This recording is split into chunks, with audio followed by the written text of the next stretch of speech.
night feels heavier than my bones. Every heart beats like an echo, calling through a valley made of stone. Selamat malam, Shalom teman-teman. Eh, sorry panggilnya teman-teman karena kebiasaan di Pro. Kalau di PDPK apa ya panggilnya? Oh, ya mengingat PDPK kakaknya Pro, jadi kakak-kakak deh. Waktu dapat undangan dari KW ini, eh, aku sebenarnya kaget dan senang ya. Kagetnya apa? Wah, diundang di PDPK, salah satu persekutuan tertua, pos-prop tertua di LPPI. Ya, bakal yang menjadi cikal bakal LPPI. Kayaknya menurut track record aku belum pernah deh diundang ya kelihatannya. Atau udah pernah tapi aku gak jadi suatu kehormatan bisa bicara dengan kakak-kakak yang eh, pelatihku di PLPR almarhum Tori Taran adalah anggota PDPK. Jadi satu kehormatan bisa bisa menyampaikan ya di persekutuannya pelatihku dulu di PLPR angkatan. Nggak usah disebutin angkatannya. Nanti kelihatan muda gitu ya. Dan senang sekali bisa ketemu sama teman-teman semua. BDPK sangat familiar, tumbuh sama-sama dari aku masih kecil, remaja, sampai juga masih remaja. Kita muda. Oke, hari ini saya diberikan waktu sampai besok ya bicara. Sampai kapan? Topiknya ini seharusnya yang diundang belakangnya harusnya ada STH ya atau MTH. Ini judulnya sangat syarat dengan pengajaran teologi. Apakah tidak salah mengundang ahli keuangan ini? Disclaimer dulu ya, disclaimer dulu. Tetapi saya akan bicara dari pengenalan saya tadi, seperti saya pengenalan saya terhadap Tuhan ya sampai sejauh ini dan juga ya dari firman Tuhan. Nah, selebihnya nanti Tuhan yang bekerja bagaimana menerjemahkannya kepada kakak-kakak semua. Yesus hamba yang menderita. Saya langsung teringat bacaan Alkitab, ada bisa tebak ya Yesaya pasal 53. Ya. Mungkin kita bisa baca sama-sama. Em, Mungkin karena ini di Zoom, jadi saya bacakan, mungkin kakak-kakak bisa ikutin ya. Yesaya pasal 53 ada 12 ayat di dalamnya. Aku mulai ya. Yesaya pasal 53. Siapakah yang percaya kepada berita yang kami dengar? Dan kepada siapakah tangan kekuasaan Tuhan dinyatakan? Sebagai taruk ia tumbuh di hadapan Tuhan dan sebagai tunas dari tanah kering. Ia tidak tampan dan semaraknya pun tidak ada sehingga kita memandang dia.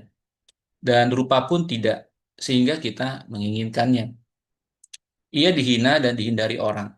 Seorang yang penuh kesengsaraan dan yang biasa menderita kesakitan. Ia sangat dihina sehingga orang menutup mukanya terhadap dia dan bagi kita pun dia tidak masuk hitungan.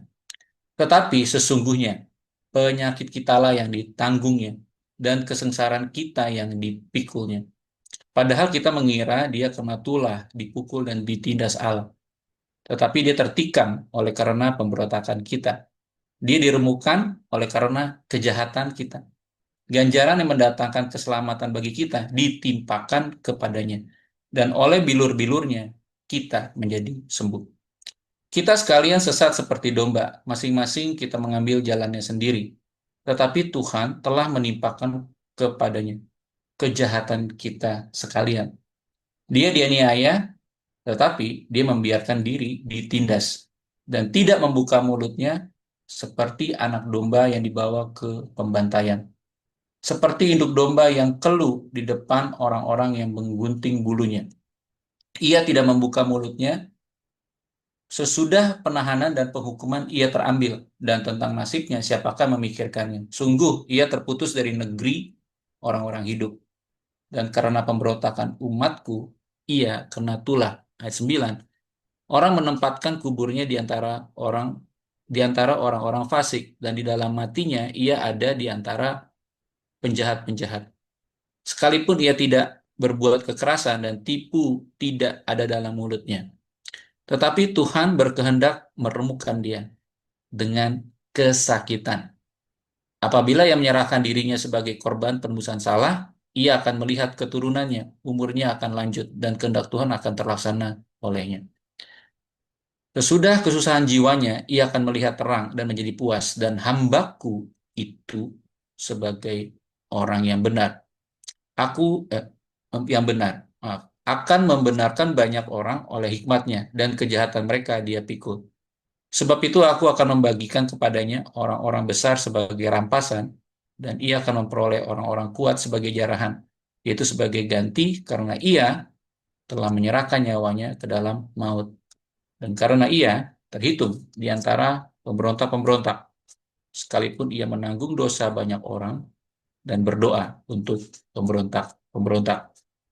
Kakak-kakak sekalian, saudara-saudara yang saya kasih dalam Yesus Kristus, siapakah yang dibicarakan di Yesaya pasal 53 ini? Karena ini kita perjanjian lama, jadi kayaknya siapa ya? Mungkin salah satu nabi kali ya, mungkin Nabi Yesaya ya. Nah, kalau kita lihat, ya Nabi Yesaya tidak mengalami hal seperti ini. Ya, Daud juga tidak, Salomo juga tidak, tidak ada yang mengalami ini. Nabi-nabi perjanjian lama nggak ada. Dan ini sebenarnya dialami oleh siapa? Oleh Yesus Kristus. Dan ini menjadi nubuat dari Yesaya eh, tentang Mesias yang akan datang. Dan ini sudah dinubuatkan ratusan tahun sebelum Yesus Kristus datang. Dan ayat ini juga sangat familiar, suka dibacakan ketika Natal dan Paskah yang kita akan rayakan. Saudara-saudara sekalian, Yesus hamba yang menderita. Mungkin pertanyaan besar adalah, kan Yesus adalah Tuhan. Pada waktu dia menjalani penderitaan salib, apakah dia benar-benar menderita atau ya karena Tuhan, emang Tuhan bisa sakit, bisa menderita, atau cuman settingan aja ya, sandiwara seolah-olah sakit ketika dicambuk, sebenarnya nggak sesakit itu sih, ya ketika ditombak nggak sesakit itu sih, ketika dipukul, disesak nggak sesakit itu sih, karena dia adalah Tuhan, mana bisa sakit.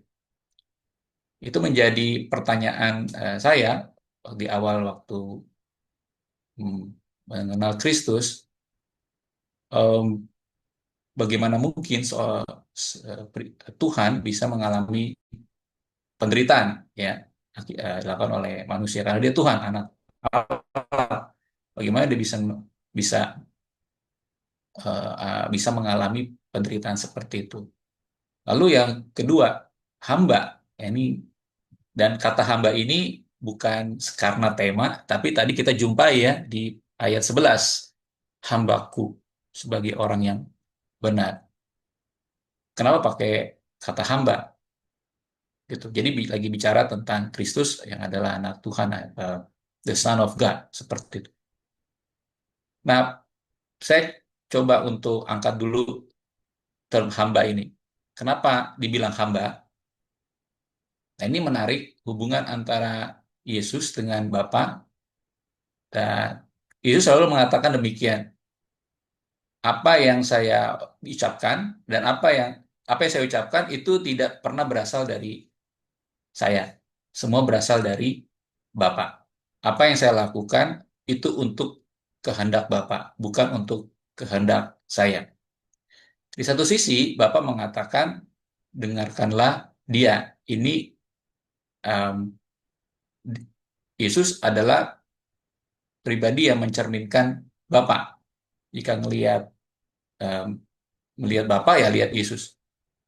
Dan hanya kepada Yesus, pada anak, Bapak berkenan.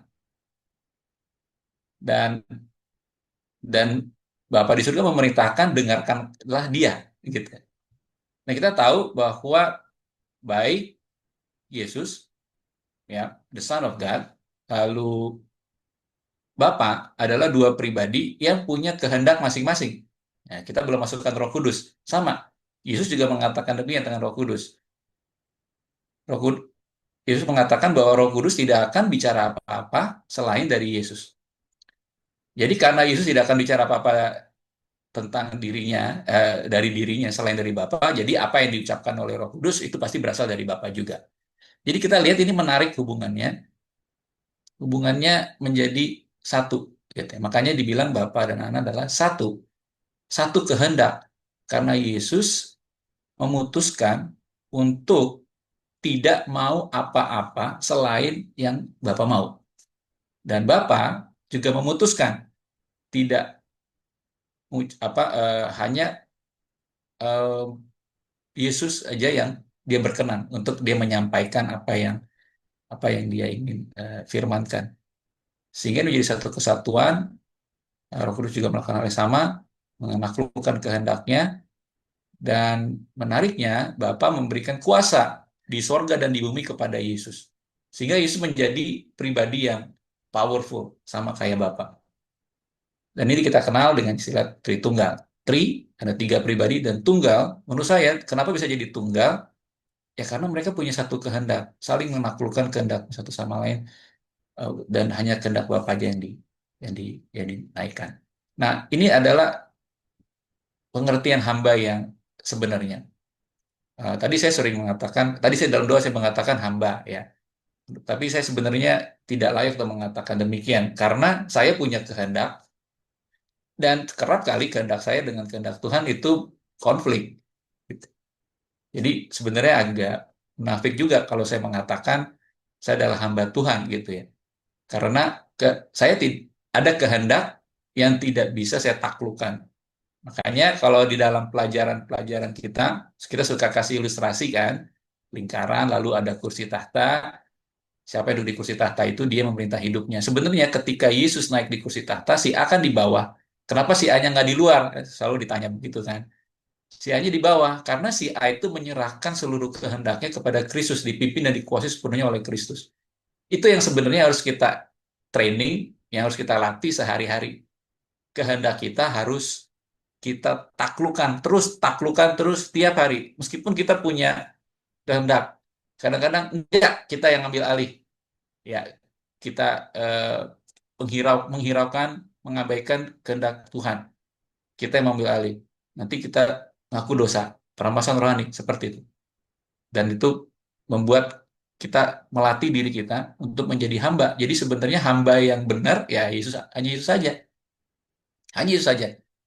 Meskipun sekarang itu menjadi title buat jabatan-jabatan di gereja ya, seorang pendeta dikasih nama hamba Tuhan gitu, yang sebenarnya belum tentu ya, belum tentu dia hamba Tuhan sepenuhnya, tapi ya karena yang hamba Tuhan sebenarnya adalah hanya Yesus. Kalau saya jadi pendetanya saya tidak akan pernah mau menerima istilah itu karena saya sendiri juga pasti dalam sehari-hari itu ada kehendak yang saya utamakan dibandingkan kehendak Tuhan. Jadi hanya satu hamba yang sejati, yaitu Yesus. Yang lainnya hamba yang sedang belajar gitu ya, belajar untuk menjadi hamba. Dan kakak-kakak, saudara-saudara sekalian, kita tahu Yesus mengatakan bahwa nanti ketika kita semua berada di pengadilan bersama dengan Tuhan Yesus, Yesus mengatakan bahwa banyak orang akan berseru kepadaku, kepada Yesus, Tuhan, Tuhan, aku sudah melakukan ini demi namamu, ini demi namamu, demi namamu. Tetapi Yesus mengatakan, siapa engkau? Saya nggak kenal engkau, hanyalah engkau pembuat kejahatan. Jadi di situ jelas bahwa ya banyak yang ngaku-ngaku hamba Tuhan, tapi Tuhan sendiri nggak kenal di siapa. Karena berarti dia tidak melakukan apa yang Tuhan kehendaki maksudnya. Jadi lagi-lagi sikap hati kita, eh, kita belajar untuk menjadi hamba sampai kapan? Ya sampai nanti perbuatan-perbuatan kita yang selama ini akan diuji nanti ketika di pengadilan nanti ya. Yesus tentu nggak sempurna, tetapi Yesus akan membela dan sehingga kita bisa dibenarkan hanya karena Yesus yang membela nanti. Jadi itu hamba. Dan balik lalu konsep istilah menderita. Apakah benar Yesus menderita? Saya yakin kita semua di sini sudah tahu penderitaan Yesus itu luar biasa, luar biasa. Ya, mungkin bukan saatnya saya bisa menjelaskan apa aja sih Yesus, apa saja sih penderitaan Yesus selama perjalanan salib gitu ya.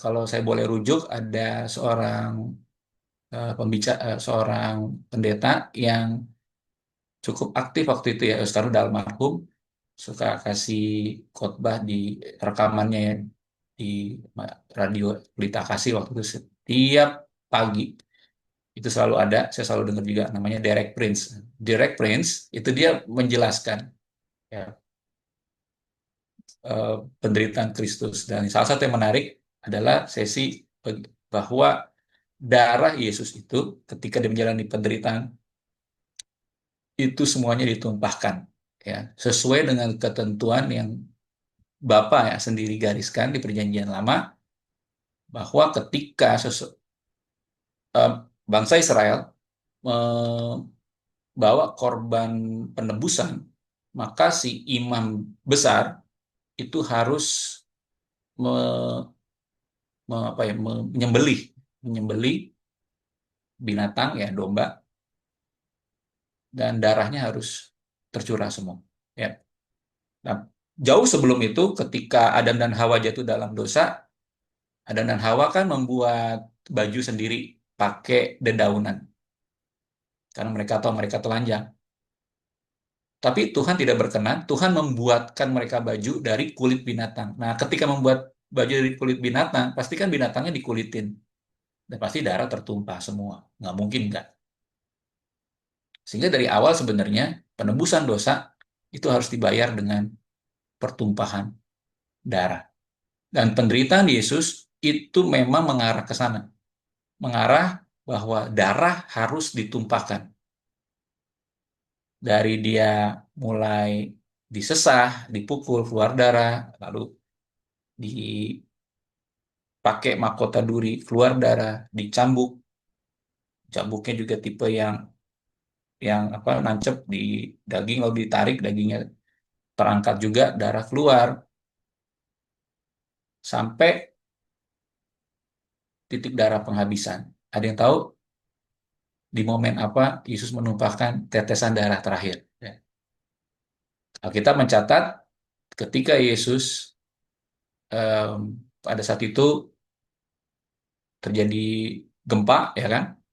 Terus prajurit Romawi memastikan bahwa semua prajurit itu tidak boleh kabur. Ya, kalau lari nanti kan takutnya mereka turun dari salib sendiri kabur gitu.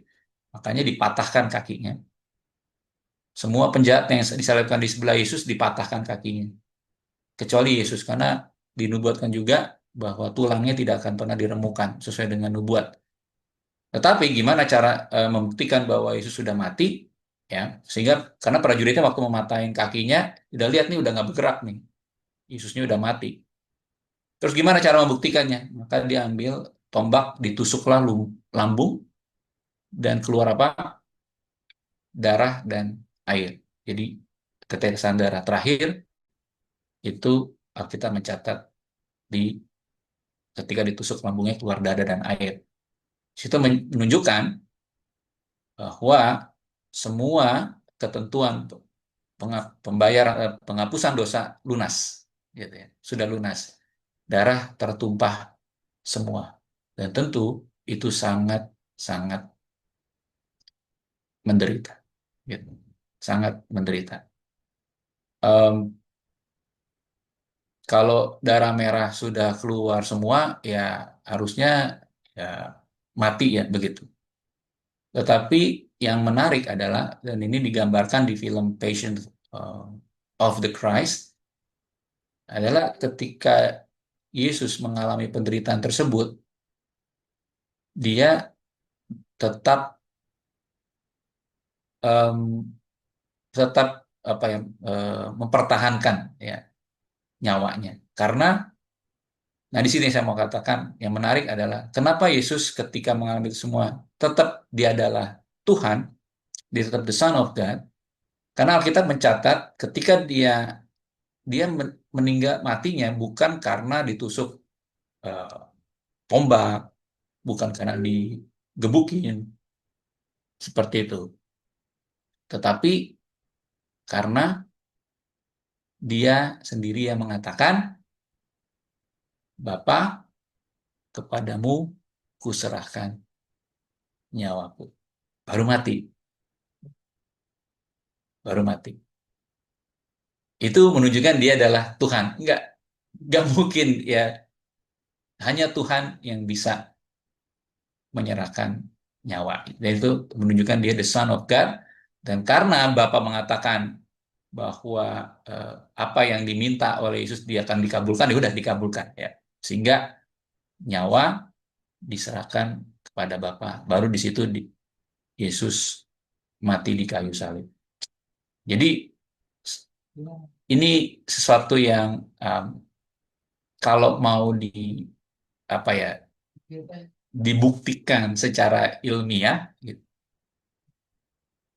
ya ya itu ilmiahnya, evidence-nya. Nggak ada nggak ada manusia yang bisa melakukan apa yang Yesus lakukan ini.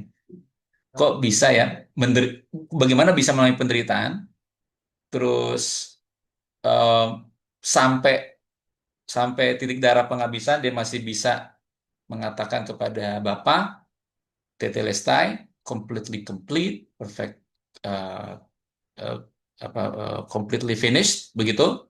Setelah itu kepadamu, pada engkau kuserahkan nyawaku. Jadi dia mengalami penderitaan yang sangat luar biasa, yang manusia nggak akan bisa menjalankan itu, ya. Tetapi dia bertahan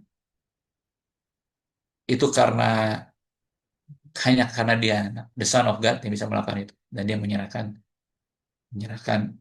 menyerahkan nyawanya.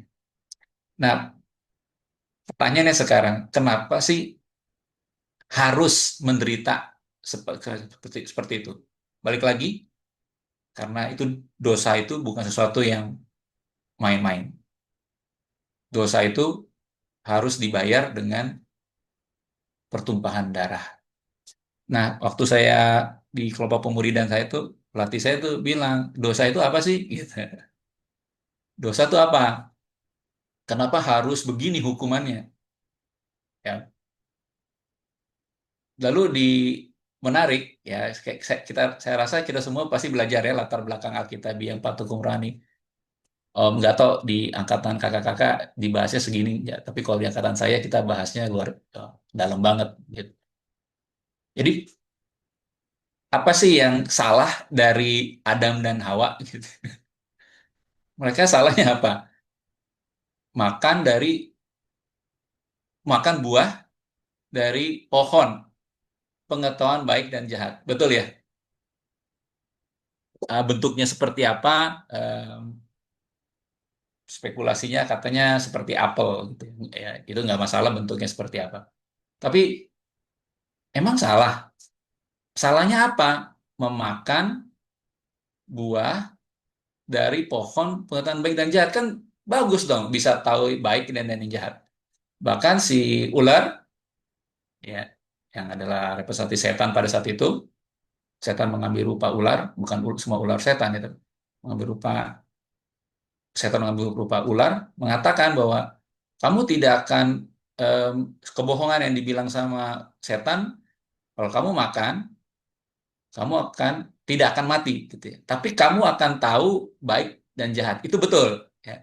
Tapi kalau tidak akan mati itu sesat, karena mereka mati juga. Tapi itu betul, mereka akan tahu baik dan jahat. Kenapa betul? Karena Tuhan sendiri mengkonfirmasi. Mereka sudah tahu baik dan jahat, sama seperti kita. Jangan sampai mereka hidup selama-lamanya sehingga mereka diusir dari keluar Taman Eden sehingga nggak bisa mengakses pohon satunya lagi, itu pohon kehidupan, karena kalau dia makan buah dari pohon kehidupan akan hidup selama-lamanya. Jadi diusirlah keluar dari Taman Eden sehingga akhirnya manusia mati ya. Kita mencatat bahwa hidup sekian ratus tahun mati, hidup sekian ratus tahun mati. Itu menunjukkan ada lagi kekekalan akibat dosa. Nah, tapi kenapa manusia salah gitu ya menjadi tahu yang makan buah itu? Karena di benak Adam ya, dan jadi bukan karena Hawa yang makan terus Adam nggak tahu apa lalu dikasih lalu wah aduh itu salah tuh buahnya, kamu ambil dari mana? Enggak, bukan begitu ya. Tetapi waktu percakapan setan dan Hawa ini terjadi, Adam di situ. Adam di sebelahnya, dan Adam diem aja, gitu. Itu diem aja dia, nggak counter, dia diem aja. Karena apa? Karena dia ingin jadi sama dengan Tuhan, tahu yang baik dan yang jahat. Kenapa Adam ingin jadi sama dengan Tuhan? Karena dia mau independen. Dia ingin bebas dari Tuhan. Dia nggak mau butuh Tuhan lagi.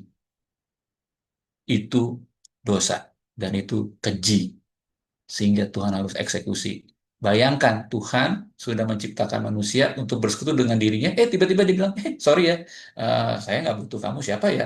Saya pengen bebas, saya ingin jadi Tuhan, bisa menentukan baik dan jahat, sama seperti engkau.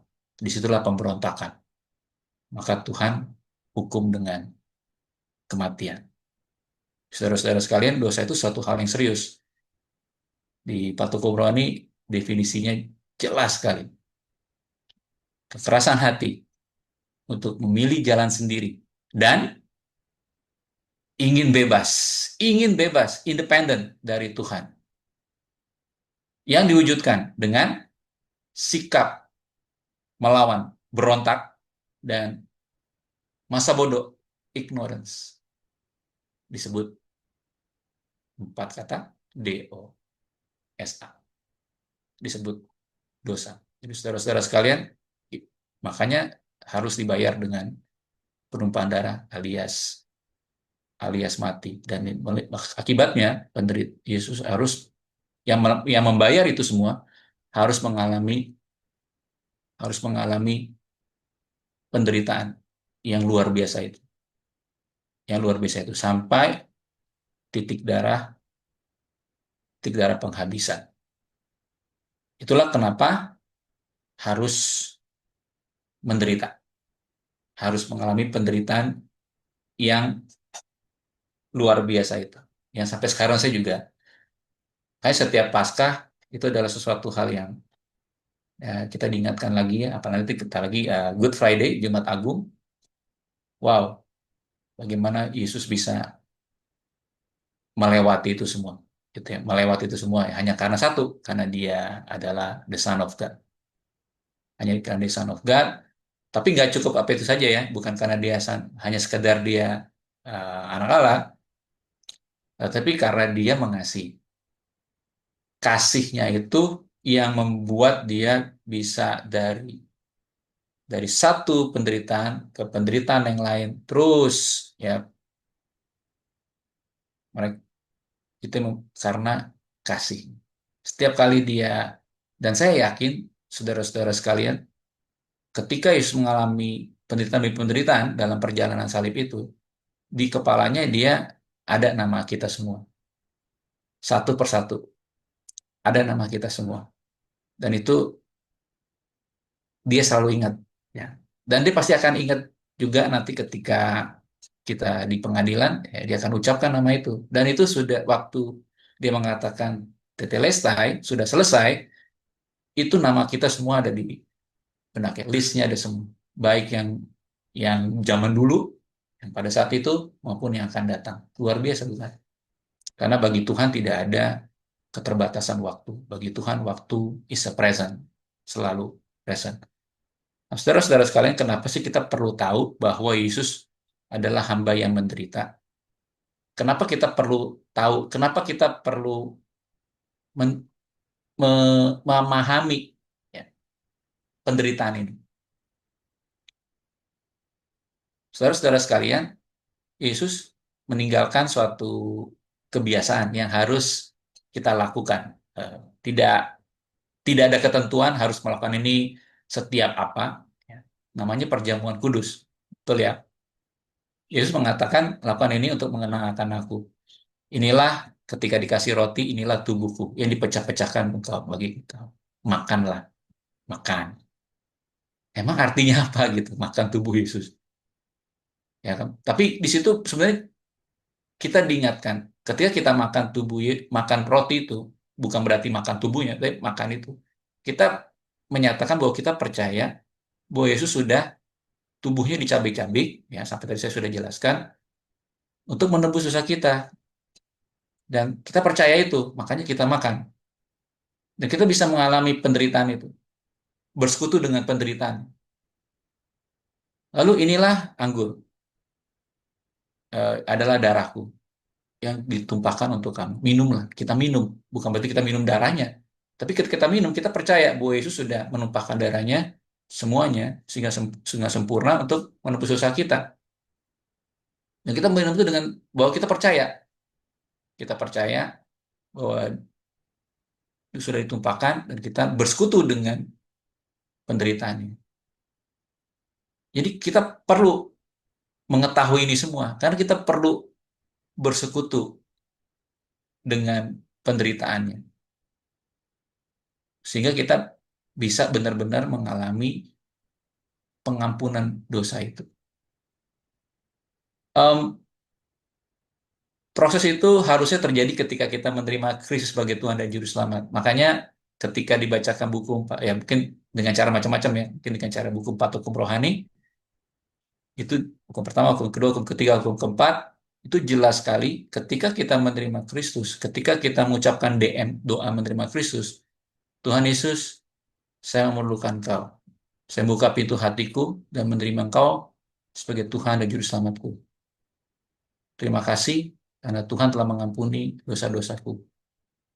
Nah, waktu katakan terima kasih karena Kau telah mengampuni dosa-dosaku, itu sebenarnya dia mengucapkan itu dengan persekutuan dengan penderitaan Kristus.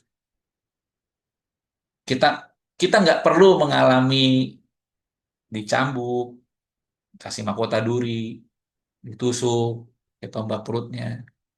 Nggak perlu dipaku, nggak perlu.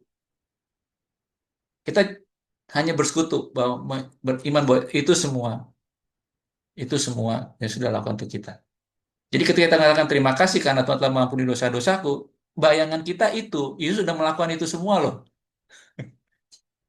Yesus sudah melakukan itu semua buat kita. Penderitaan kita harus bayangkan itu ketika mengatakan terima kasih karena Tuhan telah mengampuni dosa-dosaku. Kita nggak sekedar lip service atau mengucapkan dengan enteng. Ketika kita mengatakan terima kasih karena Tuhan telah mengampuni dosa-dosaku, kita bersekutu dengan penderitaannya. Kita ngeh, Yesus sudah melakukan ini, penderitaan yang luar biasa. Nah, berdasarkan itu, maka kita minta, kuasailah tata hatiku. Artinya apa? Yes, saya ini nggak ada yang baik dalam diri saya, kehendak saya jahat semua, makanya saya minta supaya itu kehendak saya taklukkan, dan hanya kehendak Yesus saja deh. Kuasailah tata hatiku, dan bentuklah saya menjadi seorang pribadi sesuai dengan kehendak Tuhan. Itu statement itu harus didasarkan kepada persekutuan dalam penderitaan Kristus, dan sebagai langkah iman kita merespon dengan saya nggak mau apa-apa lagi selain kehendak Tuhan. Saya nggak mau apa-apa lagi selain kehendak Tuhan. Harusnya begitu ketika DMK itu terjadi. Pakai sudah mengalami seperti itu ketika berdoa menerima Kristus. Makanya bagi yang melayani itu suatu kehormatan loh. Kita menghantarkan si pribadi ini untuk berdoa menerima Kristus. Itu momen, menurut saya momen yang tidak bisa digantikan, kebahagiaannya.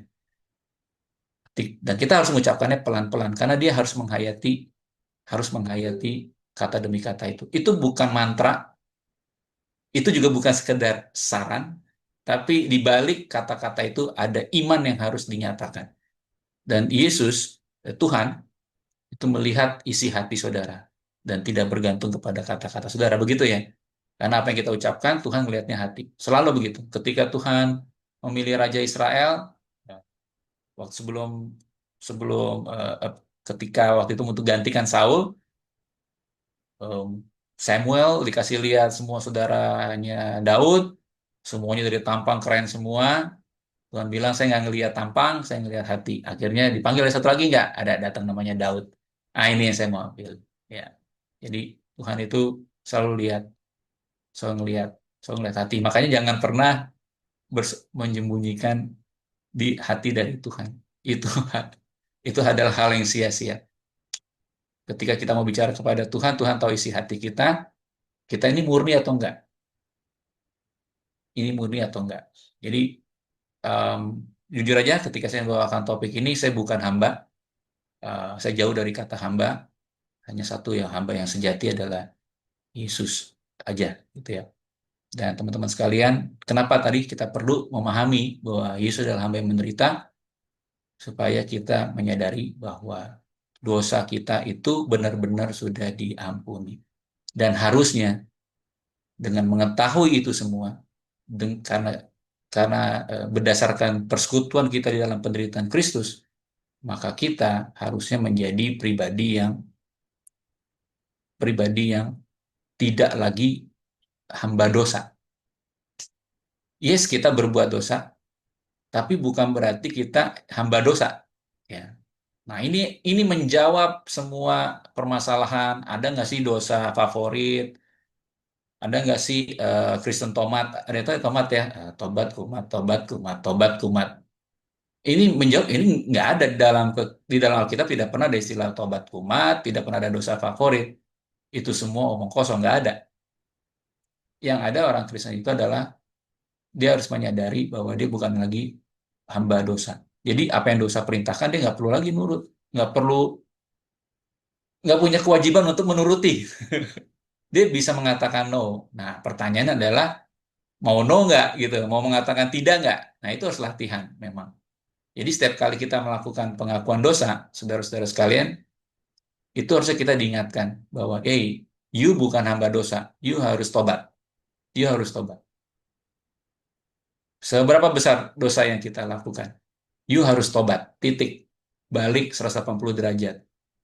Karena Tuhan yang mengatakan demikian. Saudara-saudara sekalian, demikian yang saya bisa share. Mohon maaf kalau tadi ada drama ya jelang. Uh, tapi senang sekali uh, ya, seandainya kita bisa bersekutu onsite ya, mungkin lebih lebih luar biasa lagi. PDPK adalah keluarga saya juga. Sama-sama kita besar di dalam persekutuan, di dalam persaudaraan Kristus.